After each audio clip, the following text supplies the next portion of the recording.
Merci Madame le maire. Je ne reviens pas sur la discussion générale. Aix-en-Partage sur le rapport. Aix-en-Partage s'est exprimé par la voix de Cyril Diméo et de Pierre Spano. Et donc, ce n'est pas là-dessus que je vais revenir, mais je vais moi aussi parler du BHNS, essayer de poser quelques questions. Donc, on a tout de même une très bonne nouvelle. À Aix, on va avoir la possibilité d'avoir un financement d'un nouveau BHNS, effectivement, vers l'Émile, la Durane. Et c'est effectivement pour l'économie globale de la ville, ses transports, sa mobilité, les plans de circulation, y compris le vélo. Je rejoins M. Chevalier, on ne peut pas traiter le vélo séparément d'un plan de circulation globale de la ville et de la cohabitation entre la voiture et le vélo, qui doit être équilibré et qui est un élément nouveau à prendre en considération.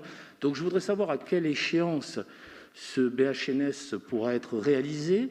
Je ne suis pas sûr que vous ayez la réponse, mais je me permets de poser la question au conseil municipal parce que c'est une très bonne nouvelle, mais selon à quel moment ça va être réalisé, la nouvelle prend un peu de plomb dans l'aile, ou en tout cas, elle peut interroger le citoyen qui attend avec impatience que les transports s'améliorent dans la métropole et à Aix-en-Provence par la même occasion. Donc ça, c'est la première question que je voulais vous poser. La deuxième question est plutôt une remarque que je veux faire à la fois à Madame Pétel et à vous-même, si je puis me permettre. Je ne sais pas si tout le monde dans ce conseil municipal a compris la discussion qui a eu lieu autour de la création de ce groupement d'intérêt public concernant les transports. C'est quelque chose de très important qui est au cœur, finalement, ou symbolique de la réforme métropolitaine en cours. Ça veut dire que dans ce groupement d'intérêt public, on y trouvera l'État, c'est normal, d'abord c'est l'arbitre, et puis c'est celui qui finance, a priori. On y trouvera les collectivités territoriales, par exemple la métropole, et puis on y trouvera les communes. Alors je vous rejoins, Madame le maire, on ne sait pas combien de communes, on ne sait pas. Mais on y trouvera également les communes. Mais comment ça va marcher? Peut-être que Madame Pétel le sait, puisqu'elle a fait la publicité de ce groupement d'intérêt public. Moi, je ne sais pas comment ça va marcher concrètement et comment les décisions seront prises. Et on est au cœur de la réforme métropolitaine. Mon intuition, c'est que ça sera un instrument de centralisation. Ça sera un instrument entre les mains de l'État et via la métropole, et absolument pas un instrument que les communes, presque quelle que soit leur taille, peut-être pas pour Marseille, mais que les communes pourront maîtriser. Et ça, on est au cœur d'un vrai débat. Ce n'est pas couper les cheveux en quatre que de dire cela. C'est être au cœur de ce que doit être, puisque le mot est à la mode, l'intérêt métropolitain. Et qu'est-ce que ça signifie dans ce domaine, l'intérêt métropolitain? Moi, je vis comme une très bonne nouvelle, évidemment, l'action ici de l'État et les nouvelles qui ont été données sur les transports. Mais là aussi, le diable se cache dans les détails. C'est après dans l'exécution et dans la prise de décision, et qui a la possibilité de décider que se trouvent les enjeux. Et là, aujourd'hui, je vois, moi, si ce n'est un danger, pas sur le principe, Mme Pétel, peut-être du groupement d'intérêt public, mais tel qu'il est envisagé, je vois encore une fois des communes qui seront dépossédées d'une certaine manière des décisions. Je ne dis pas qu'elles doivent prendre toutes les décisions. Lorsqu'il y a un intérêt métropolitain, évidemment, c'est plus large que la commune ou que telle ou telle commune. Mais les communes doivent participer profondément de l'intérêt métropolitain. L'intérêt métropolitain ne doit pas être simplement défini d'en haut par l'État ou par la métropole, qui ne sera d'ailleurs à ce sujet qu'un agent de l'État. Donc je voudrais que là-dessus, chaque conseiller municipal ait bien conscience de l'importance de la discussion là-dessus, et c'est pour ça que je voulais faire cette remarque, et je vous remercie de m'avoir laissé la parole. Oui, alors sur le BHNS, on est dans l'incertitude. Et sur le parc relais, en revanche, qui devait être non loin de Barida, là, on sait en revanche qu'il n'a pas été retenu. Donc non, je n'ai pas l'impression qu'il y ait une véritable cohérence au niveau du PDU sur Aix-en-Provence pour le moment. Voilà. Sur le GIP, évidemment, c'est peut-être la seule raison qui valait que l'on ait une politique de pôle métropolitain il y a quelques années. la mobilité est effectivement une carence terrible sur l'ensemble du territoire. Le GIP, c'est une bonne idée, je ne sais pas ce qui va en résulter. Voilà, je n'en sais rien. D'autant plus qu'effectivement, l'État doit l'alimenter à hauteur de 250 millions de subventions et de 750 millions d'avances remboursables, mais que c'est quand même suspendu à un article de la loi de finances qui est passé il y a quelques semaines, et qui demande effectivement une révision du mécanisme de reversement des allocations de compensation, ce qui met en difficulté l'ensemble des communes, et ce que je n'ai pas manqué évidemment de rappeler au déjeuner avec Jacqueline Gouraud et le Premier ministre il y a 2 jours. Voilà. Tous les maires sont très inquiets parce que la fin des conseils de territoire nous promet tout de même des problèmes financiers terribles. Il n'y a pas d'échelon intermédiaire pour les remplacer. Ils vont être supprimés au mois de juillet si la loi passe, ce qui signifie qu'on ne sait pas du tout ce que deviendront non plus les fonds de concours qui sont les nôtres, les subventions qui sont versées à nos associations, au monde économique, au monde social, au monde culturel, sportif. Nous sommes dans une incertitude qui est une incertitude totale. Voilà. Et la conférence financière aura lieu, bien sûr, après les élections présidentielles, histoire de ne pas faire trop d'annonces qui puissent faire beaucoup de bruit à ce moment-là. Et cette conférence financière, évidemment, elle rabotera a priori les allocations de compensation. Et la conférence financière, si elle avait eu lieu avant le réajustement de la métropole, aurait permis d'ajuster les compétences métropolitaines à des ressources réelles, et non pas de construire un monstre qui n'aura de cesse que de trouver des ressources extérieures, parce que sinon il n'y survivra pas et le service public baissera. C'est une évidence arithmétique. Gérard Bramoulet. Un mot, s'il vous plaît, parce que s'il vous plaît. Marc, je voudrais intervenir sur l'intervention de Marc, dire que je partage beaucoup ton point de vue là-dessus. Mais au-delà de l'aspect technique, moi je voudrais me placer sur le point moral. Non seulement c'est l'asphyxie financière des communes, mais la façon dont c'est présenté, du type « je vais vous donner 1 milliard à condition que vous abandonniez votre pouvoir et que vous acceptiez qu'on vous coupe la tête », je trouve que ça, c'est vraiment quelque chose qui n'est pas acceptable. D'autant que c'est notre argent. Hein. Ce n'est pas l'argent de Monsieur le Président de la République. Hein. C'est l'argent qui vient des contribuables. Et que cette démarche-là, je trouve qu'elle est totalement cynique. Elle est cynique, c'est d'un cynisme qui est effarant. Voilà. s'il vous plaît, oui. Est-ce qu'il est possible de dire 2 mots? Marc Pénat et Laurence Pétel. Comme vous voulez, moi c'est simplement pour répondre dans le débat, et après Mme Pétel, je suppose, interviendra.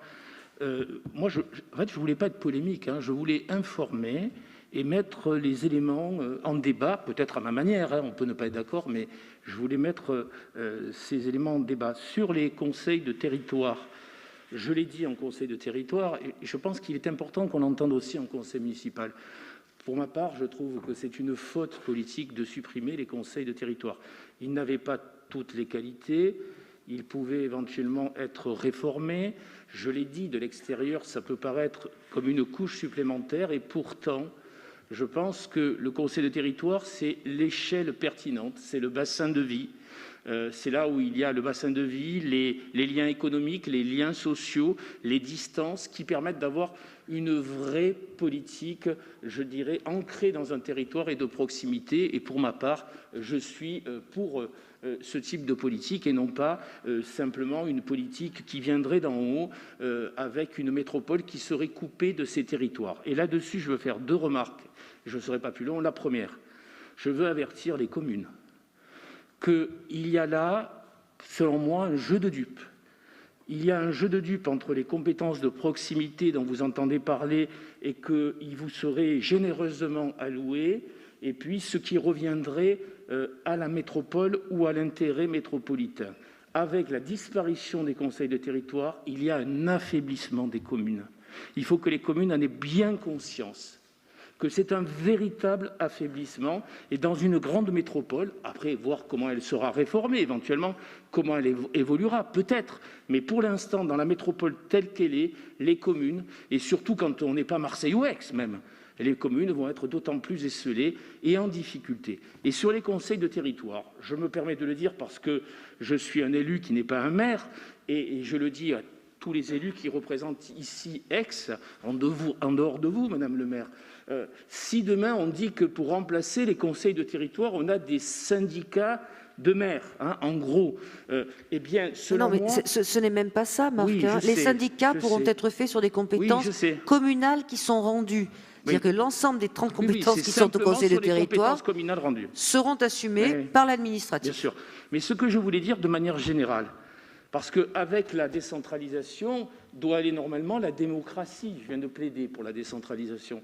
Ça veut dire quoi? Ça veut dire que l'intérêt des conseils de territoire, ce n'était pas simplement la conférence des maires qui précédait le conseil de territoire. C'était qu'il y avait des élus qui n'étaient pas des maires et qui participaient à la fois du débat des décisions et donc de la construction de l'intérêt du territoire, de l'intérêt des communes et par là même de l'intérêt métropolitain. Et c'est aussi ça qu'on est en train de casser, et c'est un élément essentiel de démocratie, selon moi, que l'on remet en cause. Je ne dis pas que les maires ne sont pas légitimes, mais le maire au hasard, de Saint-Marc, je me garde, au hasard. Le maire de Saint-Marc, je me garde, tout seul face à la métropole, même si visiblement c'est un converti nouveau de la métropole, il va avoir quelques difficultés. Vous voyez, et c'est de ça que je voulais ici parler, et je voulais alerter chaque élu, quelle que soit sa position politique par ailleurs, sur cette question. Merci. Madame Pétel ? Je suis désolée, mais je ne peux pas, ayant fait des réunions avec les maires pour justement leur expliquer ce qu'allait être cet amendement la semaine dernière et ses sous-amendements, je peux vous assurer qu'il y en a beaucoup qui disent clairement qu'ils obtiendraient sûrement beaucoup plus de choses en passant directement à la métropole qu'en allant au conseil de territoire. Parce que... Donnez-moi des noms. Non, je ne fais pas de délation, moi. Donc, attendez, quand on est élu, on assume publiquement les choses. Votre isolement le montre aujourd'hui. Alors il faut que la métropole évolue pas telle qu'elle est aujourd'hui. Il faut qu'elle soit réformée elle-même beaucoup plus profondément. Mais il faut qu'elle soit réformée totalement, mais sûrement pas de cette manière-là. Qu'elle soit réformée profondément. C'est la demande qui a été faite, qu'elle soit réformée profondément. On est là sur une première étape qui, effectivement, a aussi pour objectif de répartir des compétences et de mieux les répartir, et ça c'était bien une demande des maires, de mieux définir un intérêt métropolitain, et ce n'est pas l'État qui va le définir, mais on le définit bien en conseil de métropole, avec une majorité, c'est inscrit dans l'amendement, donc ce que vous disiez est faux, Marc Pénard, et cette organisation déconcentrée qu'il doit y avoir demain, que la présidente doit présenter. Vous êtes à la métropole, vous n'y êtes plus, vous n'êtes plus vice-présidente. Si, j'y suis. Et j'y suis très bien parce que j'y suis libre comme je suis, madame. Vous y êtes affaiblie. Pas du tout. Vous n'y êtes plus libre, vous y êtes affaiblie. Vous êtes peut-être une femme de compromission, pas moi. Vous n'êtes plus vice-présidente, malheureusement, parce que vous auriez peut-être pu défendre ces intérêts-là. Non. C'est un pouvoir vertical et centralisateur. Je voudrais... De même que l'État, d'ailleurs. Bon, écoutez, je pense qu'on va... Il y aura une administration déconcentrée, c'est ce qui a été demandé, et une conférence des maires territoriale. L'administration était déjà déconcentrée au niveau des conseils de territoire, et c'est exactement ce que nous lui reprochions. Parce que nous voulions un échelon décentralisé. À la place, on a carrément fait disparaître les élus. Bon, allez, hop. L'opposition qui vous gêne. On passe à autre chose. L'opposition qui ne vous gêne pas, vous la laissez parler. Oh non, l'opposition qui vous gêne, vous ne la laissez pas parler. Mais pourquoi vous faites ça chaque fois? C'est pas vrai. Non, mais c'est la réalité. Je pense que j'ai exprimé. Il faut le voter. Point de vue, on en a indifférent, ça ne veut pas dire cela que je suis, je ne suis pas un opposant. Tout le monde sait que je suis un opposant. C'est une petite musique qui ne marche pas, Mme Pétel. Pourquoi vous n'êtes pas dans les dossiers de fond et pas dans des chicailles politiciennes? 1,8 million de personnes qui n'ont pas de transport on vous a pas depuis 30 agressé, ans. soyez calme. C'est ça qu'on est en train de régler. Voilà. Vous n'êtes pas remise de la nuit de l'amendement. Vous n'êtes pas remise, visiblement. Cela dit, quand on voit ce qui est devenu, excusez-moi Madame la maire, quand on voit ce qui a été fait pendant 20 ans sur les transports, on se dit que quand même avec ce groupement, on pourrait enfin progresser, non ? croyez pas? Tout dépendra de son mode démocratique. Moi, je suis pour qu'il y ait effectivement un instrument de ce type sur les transports. Mais si en effet, on peut imposer à certaines communes d'accueillir des équipements qu'elles ne souhaitent pas sur leur territoire, je trouve que c'est très moyen. Voilà. Et c'est un petit peu ce qui se profile.